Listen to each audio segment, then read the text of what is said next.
This podcast is sponsored by CDO Group, the industry leader in providing a full range of construction and project management services. CDO Group has managed thousands of projects in all 50 states. Their group of experts provides systems, processes, and procedures to make sure that your projects turn over on time and on budget every single time.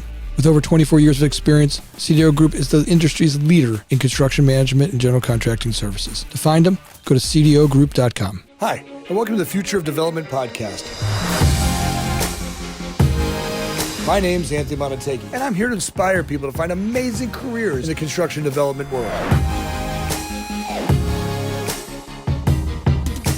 If you like our podcast, please make sure you hit the subscribe button down below. If you really like our podcast, make sure you hit the little bell.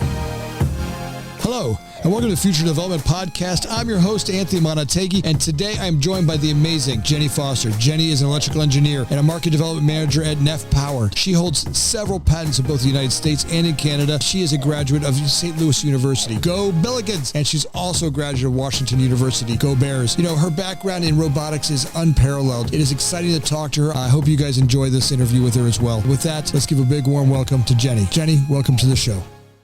And Ginny, welcome to the show. Glad to have you on today. It's a beautiful day out there. Tell me a little bit about some of the stuff you're working on. But before I get started on that, let's go backwards a little bit. How did you get into robots?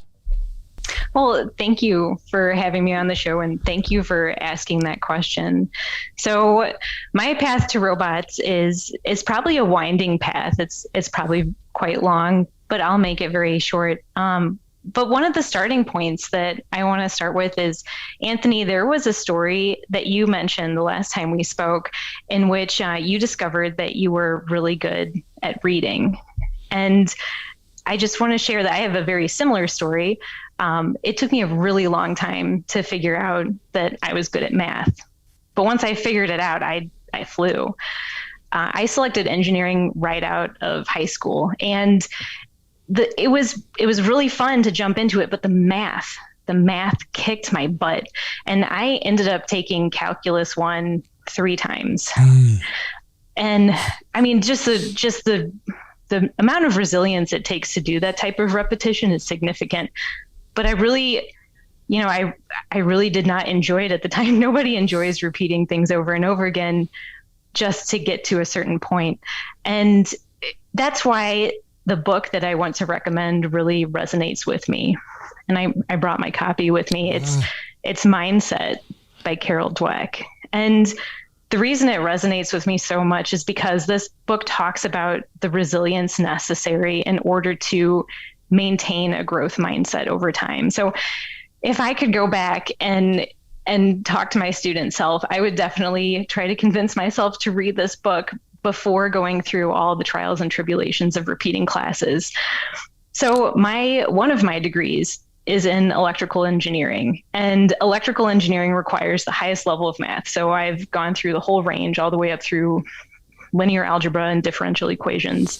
And I really got into engineering design. So on the engineering design side, it takes exploring what exists and then adding something new to the world that is not already present.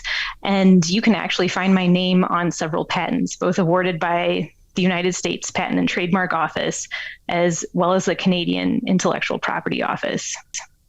That's awesome. Well, thank you. So after I graduated, I really found the most joy in my career path as a sales engineer. I started as a sales engineer at a very famous foundry.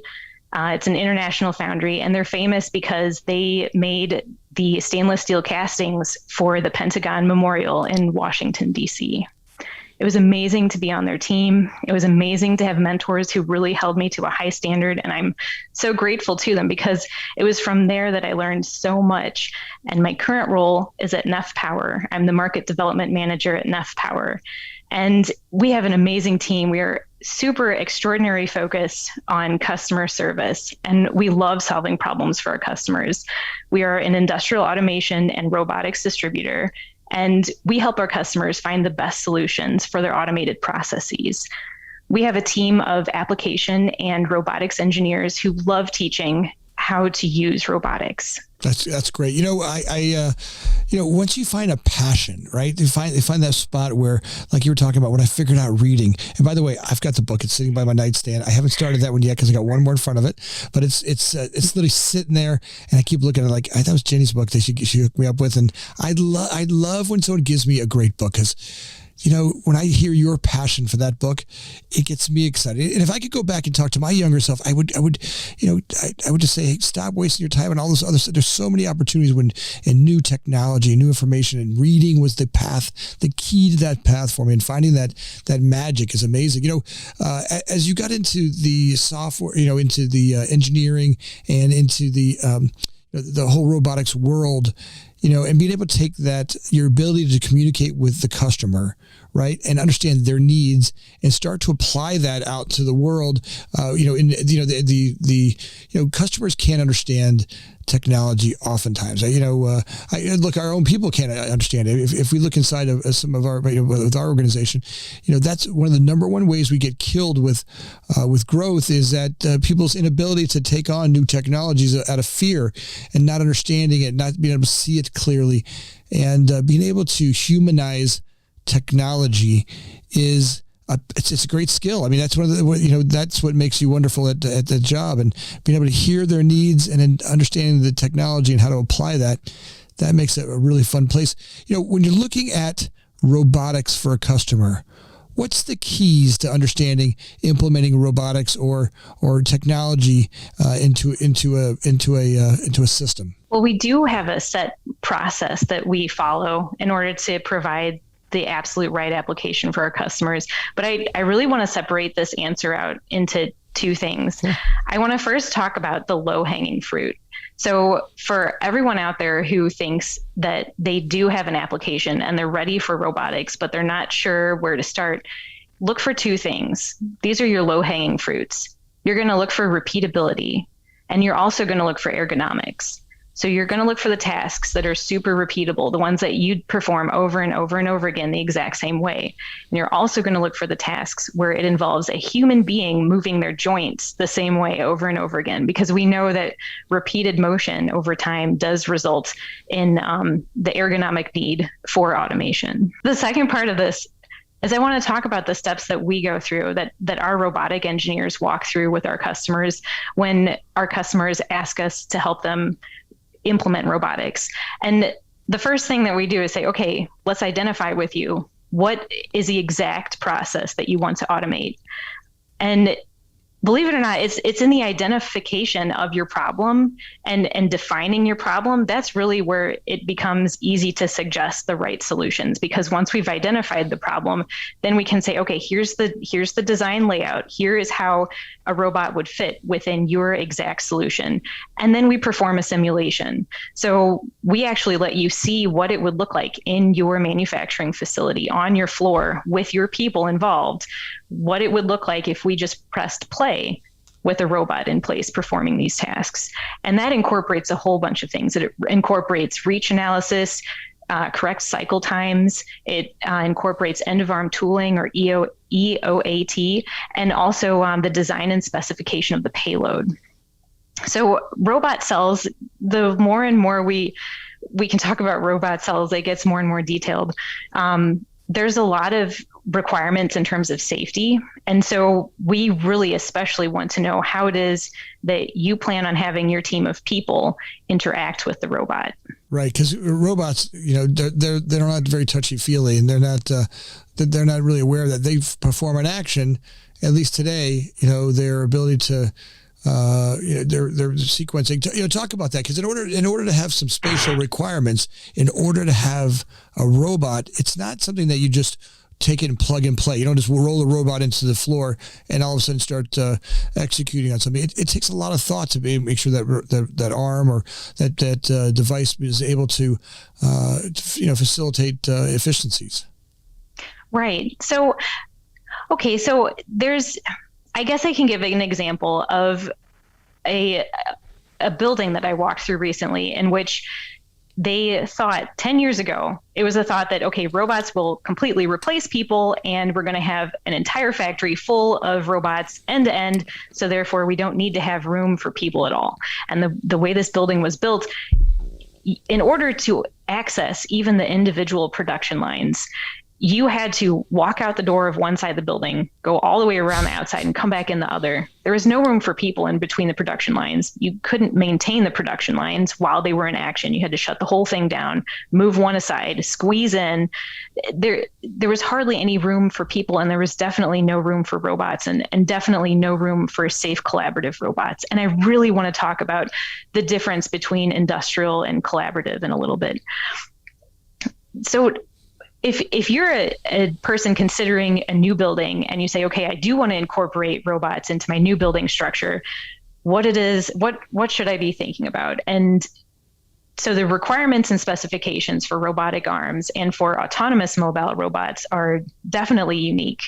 For robotic arms, you need to consider footings. If you're going to support extraordinarily large robotic arms, you need to think about not just the force applied at the base of the robot by the weight or the mass of the robot arm, but you also need to think about the torque.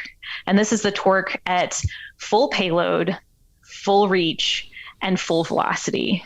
That's a significant amount of torque. The next thing is, if you're going to consider autonomous mobile robots or AMRs, this is truly a cutting edge technology, and it involves artificial intelligence, advanced machine vision, and human collaborative robot capabilities. So autonomous mobile robots, they really require several things. They require excellent Wi-Fi signal in order for them to execute their real-time navigation. They need to have automatic doors.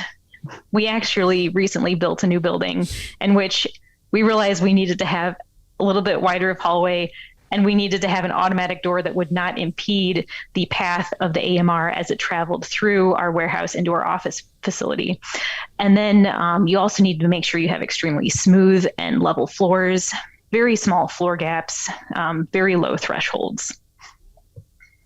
No, that's great. I mean, they're extremely low. I mean, just being able to be off by a crack, an expansion joint, just the smallest little detail can throw off, a mobile bot, on a floor. So talk a little bit about that. Some of the specification and why that's so critical. What happens, Yes. So it's critical because of the advanced machine vision technology that is on board these autonomous mobile robots. You have 3D cameras and you have LiDAR. And then you also have all of that real-time calculation that is happening in order for navigation to occur. So for most of these AMRs, they recognize and they can distinguish between a human being and a cart. They can distinguish between a shelf, a pallet, and a forklift. And they can actually determine best path forward. So unlike AGVs of the past, in which you had to have a track embedded in the ground or in the floor in order for this AGV to follow along, and if anything impeded that track, it would simply stop. With AMRs, you have that real-time navigation calculation happening. And this means that the robot needs to know where it is at all times and in which direction it's moving at all times. That's why they need to have wider aisles. That's why they need to have wider doorways, and they do have the capability of navigating around people in real time. We actually perform demos for our customers on a regular basis using the AMR at our facility here at Neff Power. Oh, that's neat. So the parts that are really kind of tricky, not just the specifications of flooring, when you talk about things like Wi-Fi and the ability to communicate everywhere in the plant, that nothing can be blocking it. I mean, they can't walk into an area that's got no Wi-Fi or loss of Wi-Fi around a corner somewhere. All of that impacts its ability to communicate on a continuous basis, right? Exactly. So we found that sometimes buildings in the past were built in such a way that they created Faraday cages and they actually attenuated signal. And it wasn't done intentionally. It just happens. It's, either the way that, people install shelving or the type of material they choose to go in between the drywall. None of that attenuation of signal is conducive to modern technology, unfortunately. So really selecting the types of materials you use in order to build the structures, and then also including very tight tolerances for smoothness and levelness. Oh, it's great. But I think that's the problem with with what happens when we're going into second and third generation buildings, is that a lot of that wasn't thought of, right? So as you're thinking about executing on, automation for the plant with robots, robotic arms or robotic mobile devices, having being able to go through and think about path of travel, communication with them, the ability to foresee the growth of whatever technology you guys are going to continuously, improve on. So it starts with, so where do they start? So I'm a plant manager. I've been tasked with getting a lot more efficient, and I come to you and say, Ginny, I need you to make my plant, Ginny Foster, you got to make my plant a lot more automated. What do I do? Well, first of all, you came to the right place. Right. I am the person at Neff Power who does help all of our customers connect with the right application engineers and the right robotic specialists, so that we can talk engineer to engineer and truly solve the problem that you are looking to solve. Nice. So what are the first steps we do? Where do you guys start with me? What am I doing on? So I've come in, I've had meeting one with you. Now I'm an hour away. Now what are we looking at? Because I've been tasked to do this now. Okay. Well, usually we would show you what is in our robot lab, just to give you an idea of what is out there. Because if you're coming to us and you're saying, I have no idea what I need to do, please help me. Let's say, okay, well, let's show you what is possible. And in our robot lab, right now we have 2 robots set up. We have an HC10, which is a human collaborative 10 kilogram payload collaborative robot. And then we have a GP25, which is a general purpose 25 kilogram payload industrial robot. And the difference between collaborative and industrial has to do with the way the robot performs while it's in the presence of a human being. A collaborative robot literally means human collaborative. That means a person can hand an object to the robot and vice versa. The person can be in the same area and work safely side by side with the robot. For the industrial robot, industrial means industrial speed, industrial velocity. This is very high speed. It's very high velocity. It's usually for high repetitive processes. And it does require separation between the human and the robot. So a person must stand on the other side of a safety fence while the robot is operating.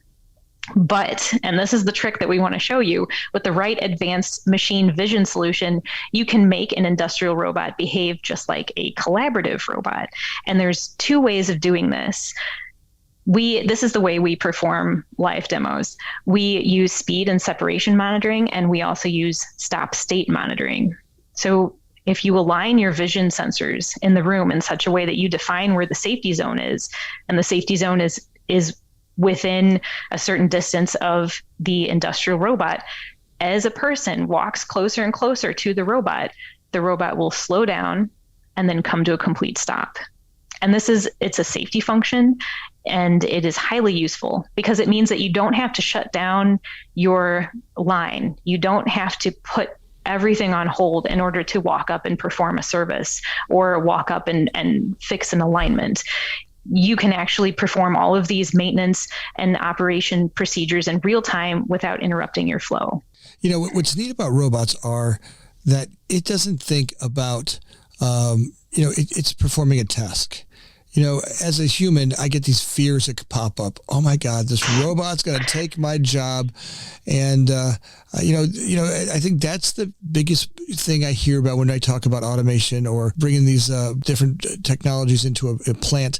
I get this kickback where people are really worried about, what about my job? I think that when I talk about, I think I really mention the most is when cars were invented, you could not have imagined Uber. Well, as robots are being invented in the plant, the jobs that are facilitating in that plant, are changing as well, right? There's lots of different positions that are changing. The people that are operating this in the plant. So let's talk about that feeling of, oh, a robot's taking over my job. There's that fear, but also the excitement about where other things that are getting created because of bots that are happening in plants. Right. Anthony, I am really glad that you addressed this because it is somewhat of a controversial statement. And there are some people who do believe that, robots are going to replace our jobs. But the truth is that robots do not replace people. Robots replace tasks. And the best example that I can think of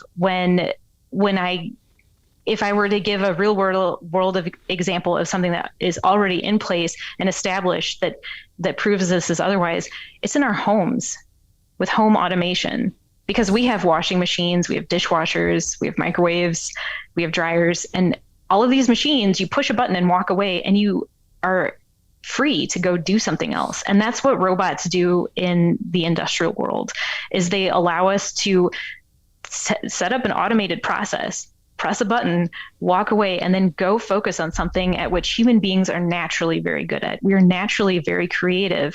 We are naturally good at problem solving, and we are naturally good at communicating.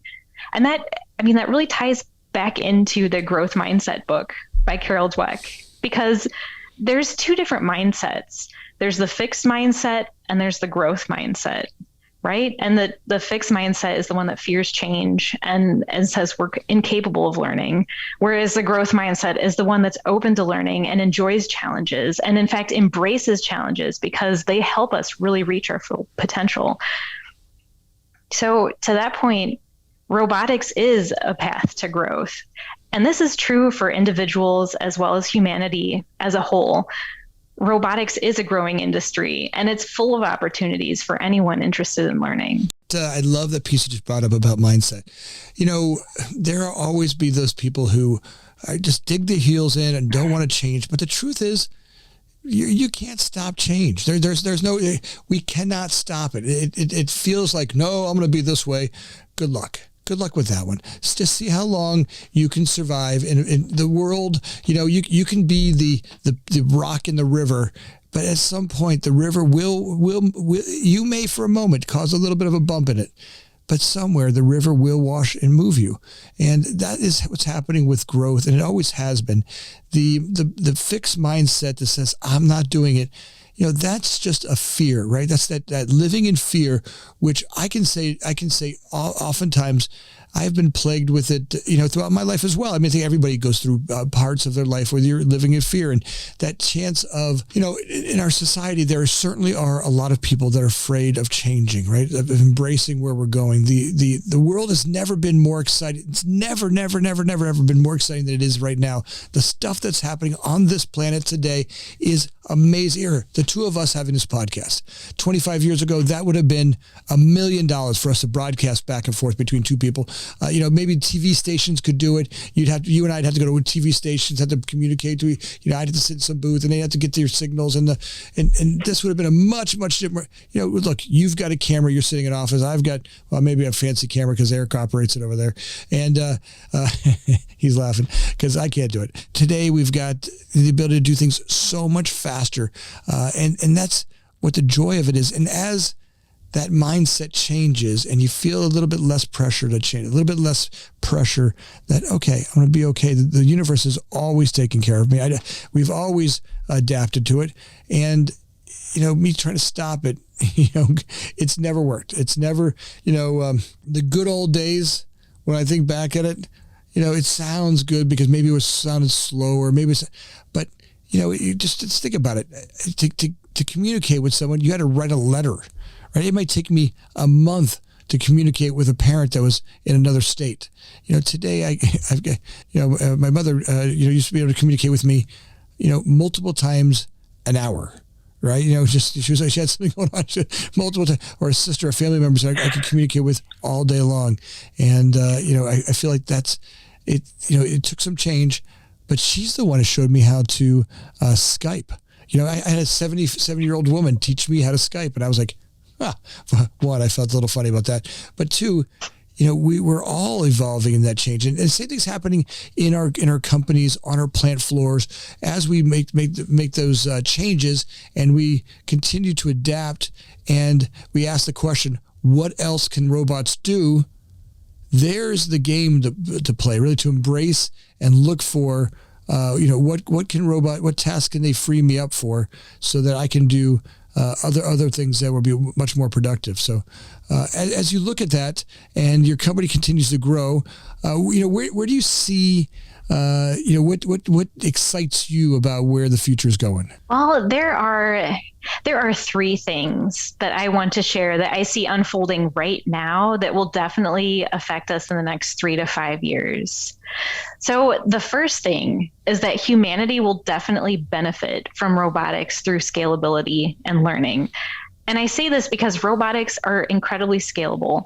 And just like anything, just that we've adopted in the past, like you were mentioning, like Skype, like smartphones, robotics, they're a tool. And the more we learn how to use robots as a tool, we're going to realize how scalable they are. Because once you apply a robot solution to one particular application, you're going to instantly see, this is how I can apply it to all of these others.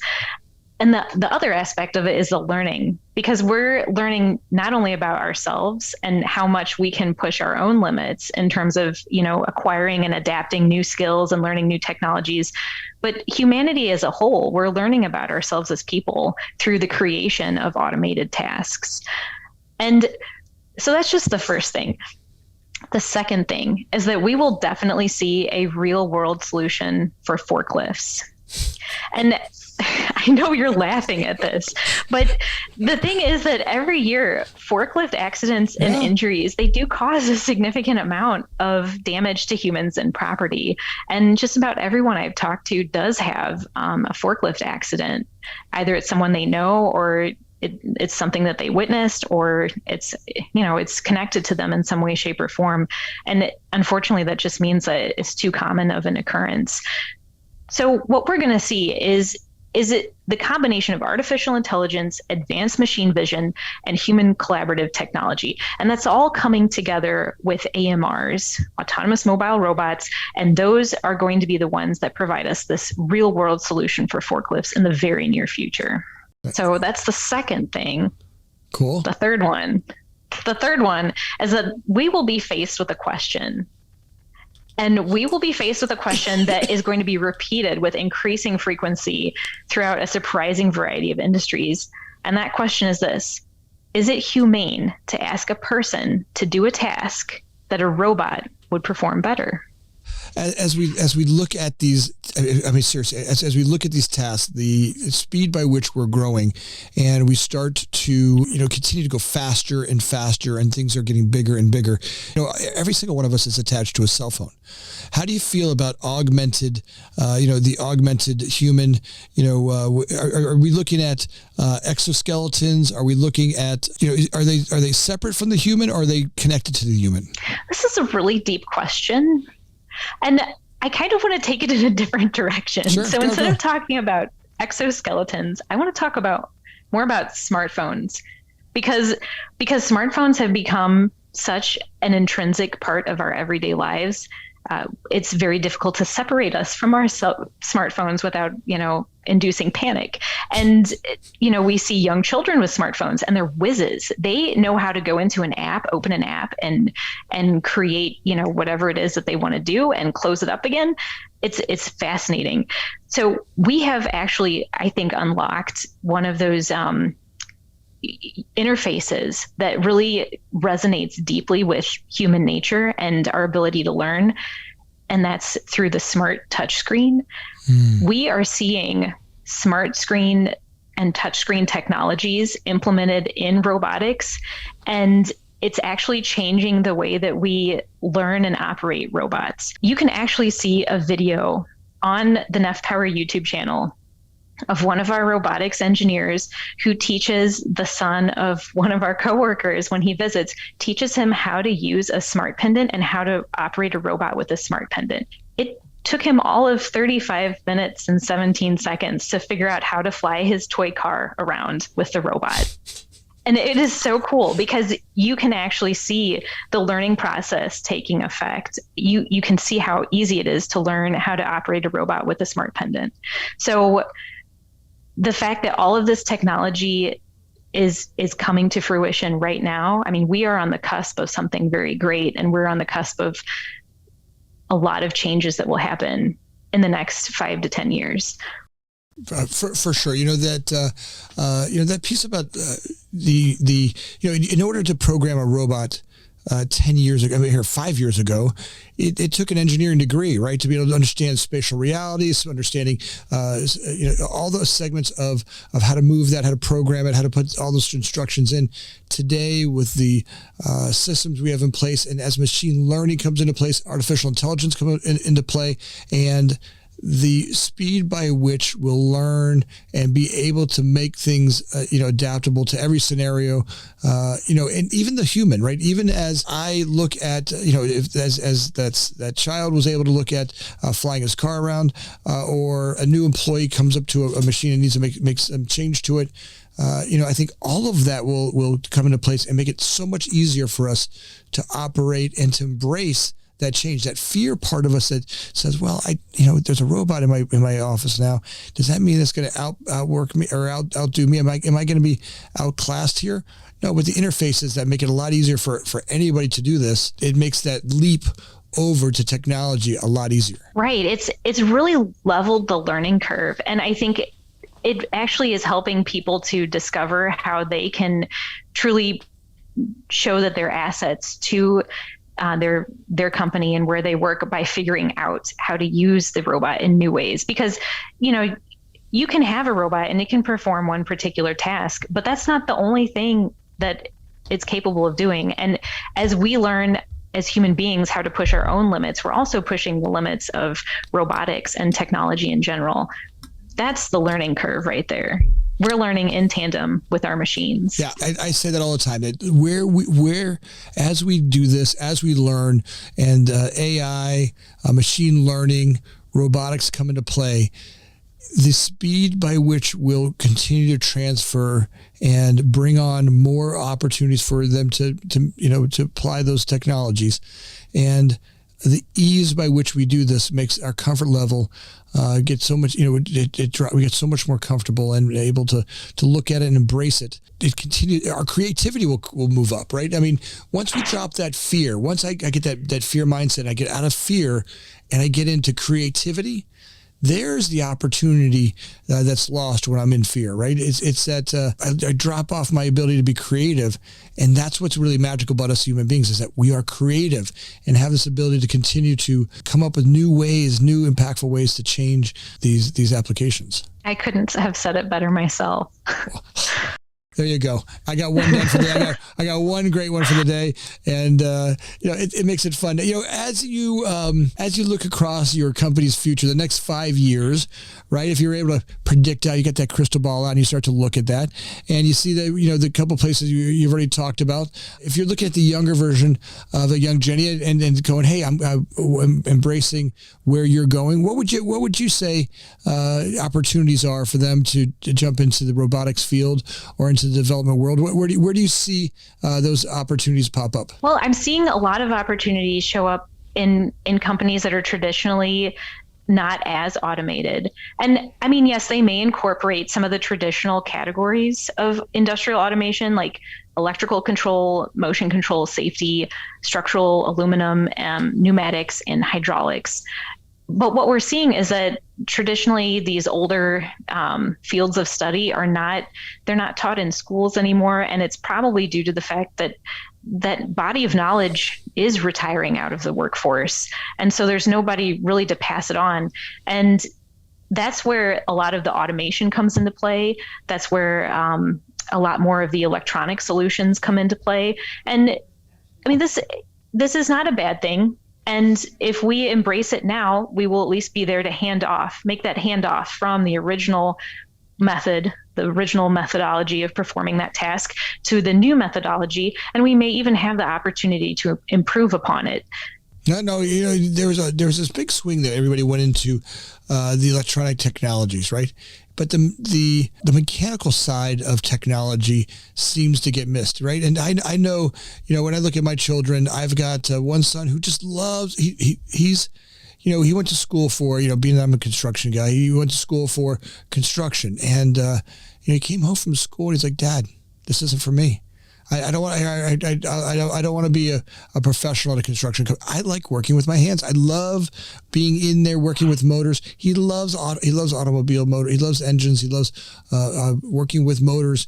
And I think that's the exciting part, is that there are so many great careers that are going to get created by the robotic world, in people that understand the mechanical side of the business as much as the technology side, which is great, but also all of the stuff that takes to operate a robotic stuff, robotic repairs, all the things it takes. It's going to be physical, and it's going to be an opportunity for them to really embrace the hands-on stuff that a lot of us are great at. I mean, I certainly was great at that. So. Well, I mean, technically, when you go through engineering, usually you're divided into two separate groups, right? There's the mechanical engineers, and then there's like the software engineers, and then everyone else is some gradient in between. And you get a mechanical engineer with a software engineer coming together to create a solution, and the software engineer is like, well, can't you just start over? Well, can't you just like turn it off and start it over again? And it's just not an option. But I love that way of thinking. Look, we're going to start it my way. Getting everybody to dance at the same time is always kind of fun. And you two have already been dancing. Now I got to jump in and dance with you, and it takes a little bit to figure it out. But I love this conversation. I love your passion for the robotic world. Every time we meet and every time we talk, it's been such a passionate love for the business. You exude that passion, and for me, anytime someone exudes that kind of passion for anything that we do, is such a great place to be in the world. And I got to tell you, I'm so grateful that you trusted me and jumped on this podcast with me today. And I look forward to many, many more of these together. I know your time is valuable, and you got a lot going on. Thanks for taking some time today to sit back and just talk to me a little bit more about the business. Anthony, it's been an absolute honor and a pleasure. And I've so much enjoyed listening to your other podcast interviews. It's such a huge honor for me to be on your show and be interviewed with all of your other guests. So thank you very much for having me. I'm very grateful. Thanks. And I look forward. Here, I'm gonna tell you, when I'm done with the book, I'll text you. I'm excited about the book. It's sitting by my bedside, just ready to be devoured. And I am grateful for that. And we'll see you some more. Thank you very much. And keep us updated on all the new stuff that's happening out there. We are always excited here at the Future of Development for that. Thank you. Absolutely. Anthony, thank you. And when you finish, let me know so we can talk about it, because it's so fun. I promise you. I promise you that you got awesome. All right. Thanks, Ginny. I appreciate it. Thanks for joining us. My name is Anthony Amunategui, always looking for people to bring insight into the industry, finding ways to inspire people to have amazing careers in the development world. If you liked our podcast, make sure you hit the subscribe button down below. If you really liked our podcast, make sure you hit the little bell. Thanks again for listening. Please share it with your friends.